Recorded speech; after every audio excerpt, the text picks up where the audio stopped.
no penso ni contestar-li. Aquí, quan jo dic prou és prou.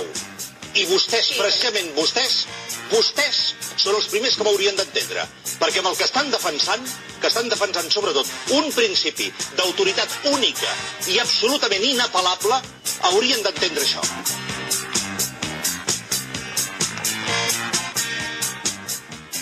Parla en Gràcia. Fem història. La teva història.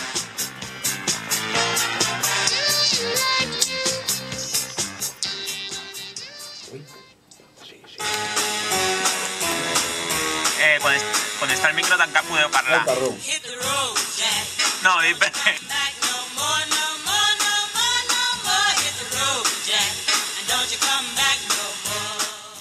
Històries pardianes. Hem fet l'aperitiu, però ara ve la història. El plat fort. No sé si és fort o lleuger o com.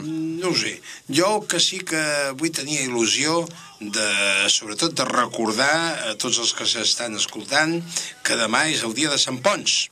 I llavors volia parlar una mica d'aquest bon senyor. Sí, perquè la gent sap i ha sentit les herbes, el que has dit abans, el carropital, que era un sant, però... Hi ha coses que es desconeixen que són interessants i que m'han fet molta gràcia a mi també.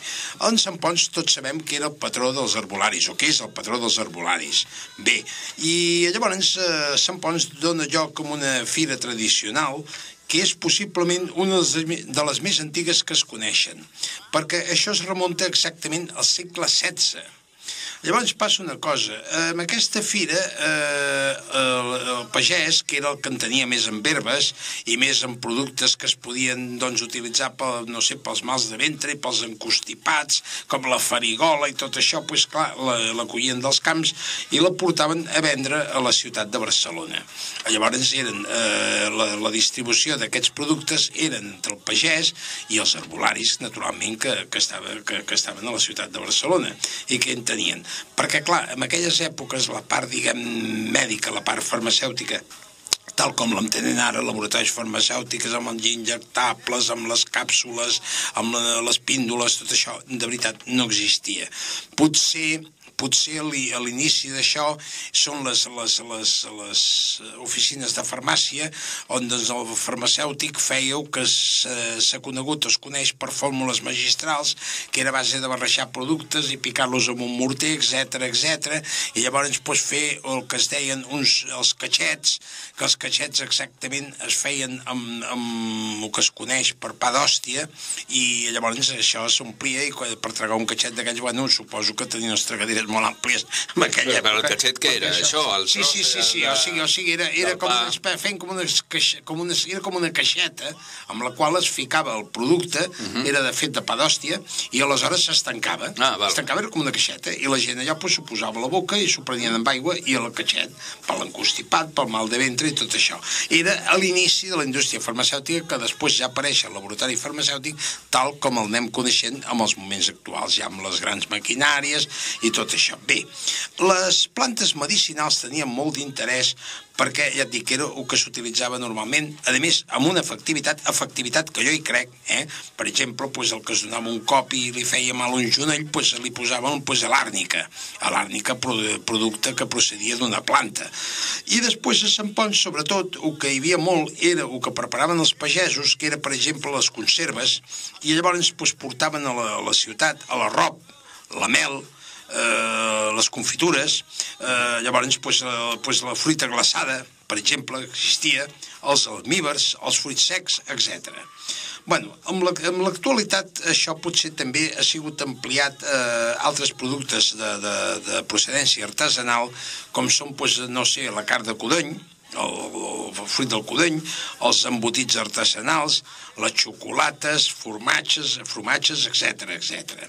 Bueno, no cal que digui que la fira té lloc al carrer de l'Hospital, com sempre ho han tingut. Es parla de que arribava des del carrer de l'Hospital fins a la plaça de Padró, que ja avui en dia no és així, la fira és molt més curta, però així era en aquelles èpoques. Llavors, va estar a punt de desaparèixer aquesta fira perquè els comerciants consideraven que els hi molestava molt la implantació de la fira, el dia que es posava i tal, i llavors es van reunir i en 1930 van fer una sol·licitud a l'Ajuntament perquè suprimís aquesta fira. L'Ajuntament afortunadament els hi va dir que no, que la fira continuava, i per tant jo crec que va ser un acert per cert de l'Ajuntament, que avui en dia encara podem gaudir d'aquesta fira. Bé, llavors també si anem a parlar de la part, diguem, de tipus religiosa de la fira, doncs la fira és per part de l'església que hi ha al carrer d'Hospital, exactament, la parròquia de Sant Agustí, es beneeix la fira, i aleshores, que encara existeix, vull dir, això me'n vaig informar, a les 11 del matí es celebra un acte, o sigui, un ofici de tipus religiós, i també, com torno a repetir, es beneeix la fira. La tradició, a més, hi ha una cosa que és molt curiosa, i és que la tradició indica que netejant a fons les cases el dia de Sant Ponç s'allunya de les cases els paràsits, les xinxes, les puces, els polls, etc., ja que Sant Ponç és l'abogat contra aquests bitxos. O sigui que, o sigui que netejava la fira, doncs durant un any el preservaven de tots aquests bitxos. De totes formes, jo el que sí que us aconsellaria és que continueu netejant les cases encara que hi hagi insecticides, perquè si no tindreu polls i tindreu xinxes i tal.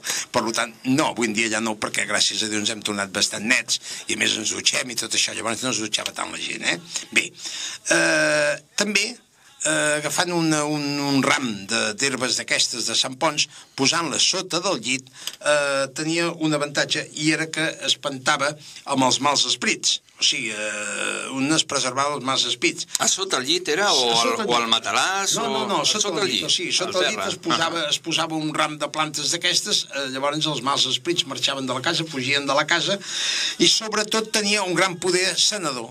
No sé si les aromes que jo desprenia durant la nit els anava molt bé, però la qüestió és que tenia un gran poder sanador, i la gent, com que la fe és el que cura, jo crec que molta gent es curava precisament per fe, no per el poder sanador de les plantes. Bé, l'últim que us volia dir sobre això és que tot aquest auge de les plantes i tot això, com us he dit abans, durant els anys 50 potser va quedar una mica amortit, potser no s'utilitzava, i curiosament hi ha una llei que a mi em van explicar, que és la llei del pèndol, que el pèndol surt del punt A, va al punt B, i un cop arriba al punt B torna al punt A. Això vol dir que fa el pèndol, no? I això vol dir que aquests costums que hi havia de les herbes que es van deixar, arriba un moment que la gent torna una altra vegada a reemprendre. Gràcies a què? Home, gràcies a que de la mateixa forma que hi ha una indústria farmacèutica, s'ha creat una indústria amb l'elaboració d'aquestes plantes. Després hi ha una altra qüestió. Totes aquestes plantes han sigut precisament reforçades per una sèrie de plantes que ens venen de fora del país, que es venen d'Amèrica Central, que ens venen d'Amèrica del Nord, etc. Plantes que no teníem aquí, com són edulcorants, que s'usen per la diabetis, que la sacarina la ramben totalment, es troben a les botigues, perquè una cosa, els herbolaris, aquestes plantes manufacturades per indústria diguem-ne farmacèutica, però de plantes, que existeix, no vull dir noms, perquè llavors potser diríem que fem propaganda, però si us adreceu a un aparador d'un herbolari, veureu que a més d'herbes, hi ha una sèrie de flascons, amb una sèrie de xarops i una sèrie de productes, inclús les cases aquestes de productes naturals que es venen a Barcelona, on trobareu tots aquests productes. El qual vol dir que torna una vegada a reemprendre, i amb molta força, i a més us vaig dir, jo personalment hi considero que les plantes no han perdut la seva efectivitat, i evidentment jo les recomano, moltes vegades també per coses, home, coses que siguin importants, potser potser no ens faran res, però petites coses jo crec que no tenim per què tipar-se de fàrmacs si ho podem resoldre amb plantes que al cap i a la fi venen d'una via molt més natural. Bé, doncs això és el que us volia explicar, i sobretot demà aneu a comprar confitura, aneu a comprar mel, i visca Sant Ponç. Clar que sí, al carrer Hospital tots, Al carrer d'Hospital tothom, Molt bé. Ja ens procurem tots passar per allà. Espero que no plogui. Espero que no plogui, però jo crec que el sant, després de matar xinxes i tot això, també farà una mica de paraigües i no ens deixarà... I el sant no ens hauria de fer paraigües contra els polítics, no? Contra els xinxes, també. Sí, bueno, però no crec que tingui tanta força el sant, Tot té un límit també en aquesta vida. Molt bé. Doncs vinga.